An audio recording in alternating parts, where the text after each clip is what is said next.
కేవలం 7999K up to 10 kgs వరకు బరువు తగ్గి అధిక బరువు నుంచి వచ్చే ప్రధాన సమస్యలను దూరం చేసుకోండి. డబుల్ అండ్ ట్రిపుల్ ఫోర్స్ లేకుండా అట్లీ సినిమాలు కుక్ చేయలేదా? రాకా విషయంలో గురు శంకర్ ఐ మూవీని ఫాలో అవుతున్నాడా? బన్నీ నెవర్ బిఫోర్ అవతార్లో change అయ్యాడా?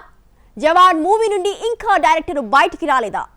Sai Abhyankar first toast లో పాస్ అయ్యాడా? కాలీవుడ్ స్టార్ డైరెక్టర్ అట్లీకి తన సినిమాలోని హీరోలను డ్యూయల్ రోల్స్ లో చూపించకపోతే ఏదో వెలితిగా అనిపిస్తుందేమో. నెక్స్ట్ రాకాలోనూ ఈ మేనియాను కంటిన్యూ చేస్తున్నాడు. రాజారాణి, తేరీ మినహా రిమైనింగ్ 3 ఫిల్మ్స్ లోనూ హీరోలను డబుల్ త్రిబుల్ ఫోజ్ లో చూపించాడు. బన్నీతో కూడా ఇలాంటి ప్రయోగమే చేయబోతున్నాడు అట్లీ. అల్లు అర్జున్ని నెవర్ బిఫోర్ అవతార్లోకి మార్చేస్తున్నాడు. ఏదో సంథింగ్ కుక్ చేస్తున్నాడని రాకా పోస్టర్ రివీల్ చేసినప్పటికీ నెటిజన్స్ డీకోడింగ్ చేసేస్తూ సిమిలారిటీస్ చూపిస్తున్నారు.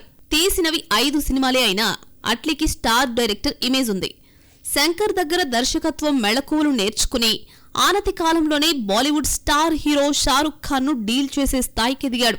అయితే తాజాగా వదిలిన రాకా పోస్టర్స్ గురువుని ఒక్కసారిగా గుర్తు చేస్తున్నాయి. శంకర్ ఐ పోస్టర్ కు రిలేట్ చేస్తున్నారు నెటిజన్స్.